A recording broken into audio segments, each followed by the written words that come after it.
పశ్చిమాసియా దేశాల్లో యుద్ధ వాతావరణం కొనసాగుతున్న నేపథ్యంలో భారతదేశంలో కూడా నిత్యావసర సరుకుల ధరలు పెరిగాయి. ప్రతినిత్యము రద్దీగా ఉండే సూపర్ మార్కెట్లలో రద్దీగా లేకపోవడం,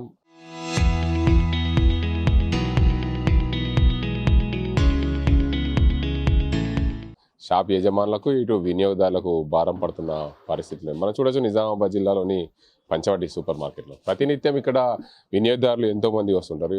ముఖ్యంగా ఆయిల్ పప్పులపైన అత్యధికంగా భారం పడుతుందని చెప్పి వినియోగదారులు చెప్తున్నారు. మొన్నటి నుండి ఇప్పటి వరకు రోజు రోజుకు ఆయిల్ ధరలు పెరగడంతో కొంత ఇబ్బందులు ఎదుర్కొంటున్న పరిస్థితులు ఉన్నాయి. ఏదైతే ఈ సూపర్ మార్కెట్కి సంబంధించిన యజమాని ఉన్నారు, వారికి అసలు రోజువారీగా ఆయిల్ ఎన్ని లీటర్లు అమ్మేది, అసలు ఆయిల్ ధరలు ఎలా ఉన్నాయనే అంశానికి సంబంధించి చర్చపడి ముఖ్యంగా ఏదైతే పశ్చిమాసియా దేశాల్లో యుద్ధం కొనసాగుతుంది, యుద్ధం వల్ల ఎలాంటి వస్తువులపైన అధిక భారం పడుతుంది, ఏమి ఇబ్బందులు ఉన్నాయి? మొట్టమొదట ప్రతి మధ్యతరగతి నుంచి చిన్న తరగతి నుంచి పై వరకు వచ్చే ప్రతి వంటింట్లో ముఖ్య అవసరం ఆయిల్, ఎడిబుల్ ఆయిల్.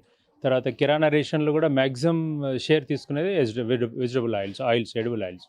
దాని మీద డ్రాస్టికల్లీ పడిపోయిందండి. ఎందుకంటే మనకు వచ్చేది మ్యాక్సిమం మనం కన్జ్యూమ్ చేసేది సన్ఫ్లవర్ 100% ఇంపోర్టెడే. సో మనకి కార్గో అంతా బంద్ అయిపోయింది. కార్గో బంద్ అయిపోయేసరికి ఏమైందంటే ఉన్న పైప్ లైన్ ఆయిల్ కూడా కంపెనీస్ ఏం చేస్తారంటే బ్లాక్ చేసుకొని లీటర్కి దగ్గర అప్పటికి యుద్ధం కంటే ముందు ఇప్పటికి దగ్గర 10 నుంచి 15 రూపాయలు పర్ లీటర్ పెరిగిపోయింది. ఆయిల్స్లలో 15 రూపాయలు పర్ లీటర్ అంటే చాలా ఎక్కువ.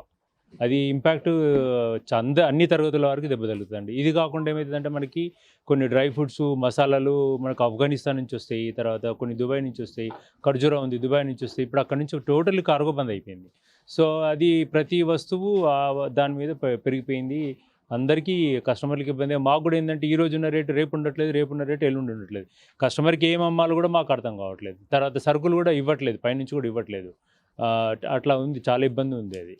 అయితే సార్ చెప్పండి, ప్రధానంగా మన సూపర్ మార్కెట్లో రోజుగా ఈ కిటకిటలాడుతుండే జనాలు, అంటే పశ్చిమాసియా దేశాల్లో యుద్ధ వాతావరణం వల్ల కొంచెం ధరలు పెరిగాయి. సామాన్యుడు 1 కిలో 2 కిలోల ఆయిల్ కొనుక్కపోయేది ఇప్పుడు ధరలు పెరగడం వల్ల ఏమైనా తగ్గించి కొనుక్కపోయే పరిస్థితులు తగ్గిందండి. మామూలుగా ఇప్పుడు 5 లీటర్లు కొనేవాళ్ళు 3 లీటర్లు 4 లీటర్లు అట్లా. ఎందుకంటే బడ్జెట్ ఇప్పుడు గవర్నమెంట్ ఎంప్లాయీస్కి ఎవరికైనా ఒక బడ్జెట్ ఉంటుంది. అది దాటిందంటే కొంచెం ఎక్కడ తగ్గించుకుంటారు. దాంట్లో హైయెస్ట్ బిల్లు ఆయిల్ అవుతుంది కాబట్టి ఒక ప్యాకెట్ తగ్గించుకున్నట్లు తీసుకుంటారు. తగ్గింది కూడా, ఎందుకంటే దీని ఇంపాక్ట్ ఇదే కాదు, ప్రతి దాని మీద గ్యాస్ మీద పడింది. గ్యాస్ బడ్జెట్ ఇప్పుడు మామూలుగా ప్యానిక్ బై తీసుకొని ఒక సిలిండర్ ఉన్న వాళ్ళు ఇప్పుడు సడన్గా ఇంకొక సిలిండర్ అంటే వాళ్ళకి 1000-1500 రూపాయలు ఎక్స్ట్రా అడిషనల్ బడ్జెట్ అవుతుంది. సో ఇట్లా ఆల్మోస్ట్ ప్రతి దాని మీద ఇబ్బంది పడింది. ఇంకా గుడ్లకి ఏంటంటే మనకు పెట్రోల్ డీజిల్ పెరగలేదు. డీజిల్ పెరిగితే ఆటోమేటిక్గా ప్రతి వస్తువు, ఇంక ఇది అదానికి ఏం లేదు, ప్రతి వస్తువు పెరుగుతుంది. అది చాలా ఇబ్బంది పడుతుంది. మిడిల్ క్లాస్ అయితే, మిడిల్ క్లాస్ అయితే ఇంకా చాలా ఇబ్బంది పడతారండి. అది ఈ యుద్ధ వాతావరణం నేపథ్యంలో అంటే చిన్న మధ్యతరగతి కుటుంబాలు అనేక ఇబ్బందులు పడుతున్నాయి. ఇప్పటికే మన రాష్ట్రంలో లోటు బడ్జెట్ ఉండి ఏదైనా కొనాలన్నా కొంచెం ధరలు అధికంగా ఉన్నాయి. దీనికి తోడు యుద్ధం జరుగుతున్న నేపథ్యంలో చిన్న కుటుంబాలు ఇలాంటి సమయంలో చితికిపోయే అవకాశం. అవునండి, డెఫినెట్ అండి. అది ఇందాక మీకు అన్నట్టు ఇవన్నీ ప్రతి సరుకులు పెరిగిపోతే ఎవరికైనా చిన్న ఒక బడ్జెట్ ఉంటుంది. ప్రతి నెల రేషన్ కింద పెట్టుకోవాలి, హాస్పిటల్ కింద పెట్టుకోవాలి. అది కింద మీద అయినప్పుడు చాలా కష్టాలు పడతారండి. ఎందుకంటే ఇంకొకటి బిజినెస్ కూడా సరిగా లేనప్పుడు బయట ఇవ్వడానికి కూడా ఇన్కమ్ ముందు అవుతాడు. అట్లా ఉంది, చాలా కష్టం ఉంది. ఇది ఇంకా కొన్ని రోజులు కొనసాగితే మనం కూడా పాకిస్తాన్కి అయితే రావచ్చేమో అట్లా. అంటే ప్రధానంగా ఇప్పుడు సమస్య ఎక్కడ అవుతుందంటే ఒక డబ్బు రొటేషన్ అవుతుంది. ఇప్పుడు ఉదాహరణకి మీ షాప్లో 1,00,000 రూపాయలు గిరాకీ అయిందంటే దాన్ని ఇంకా రొటేషన్ పద్ధతిలో మార్చుకుంటారు.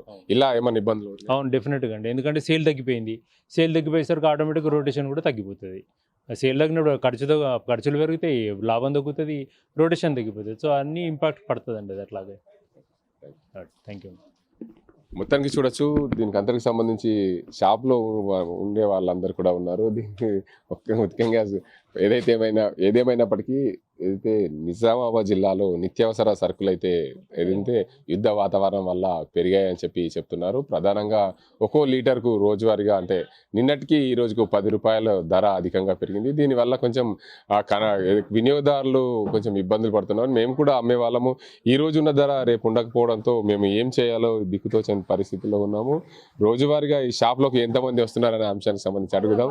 దీనికి మొత్తానికి చూడొచ్చు, ప్రధానంగా ఏదైతే మొత్తానికి ఏదేమైనప్పటికీ నిజామాబాద్ జిల్లాలో సూపర్ మార్కెట్లకు సంబంధించి చూసుకుంటే ప్రధానంగా వెలవెలబోతున్నాయని చెప్పారు. ఎందుకంటే యుద్ధ వాతావరణం నేపథ్యంలో ప్రతిరోజు ఎంతో కొంత రద్దీగా ఉంటుంది. యుద్ధ వాతావరణం వల్ల కొంచెం రద్దీ తగ్గింది, మాకు సేల్స్ కూడా తగ్గాయి. సేల్స్ తగ్గడం వల్ల మా లాభాలు కూడా కొంచెం తగ్గుతాయి. దీనివల్ల ధరలు అధికంగా పెరగడం, పూర్తి స్థాయిలో కొంచెం వినియోగదారులకు ఇబ్బంది. రొటేషన్ పద్ధతిలో డబ్బు రొటేషన్ కాకపోవడంతో సామాన్య మధ్యతరగతి కుటుంబాలకు కూడా భారం పడుతుంది. యుద్ధం త్వరగా ముగిసి అందరికీ లాభం చేకూరే విధంగా ఉండాలని చెప్పి స్థానిక ప్రజలు, అదేవిధంగా సూపర్ మార్కెట్ల యజమానులు కోరుతున్న పరిస్థితి. ఇది ఇక్కడ పరిస్థితి. కెమెరా సాజింతో గంగారెడ్డి, RTV నిజామాబాద్.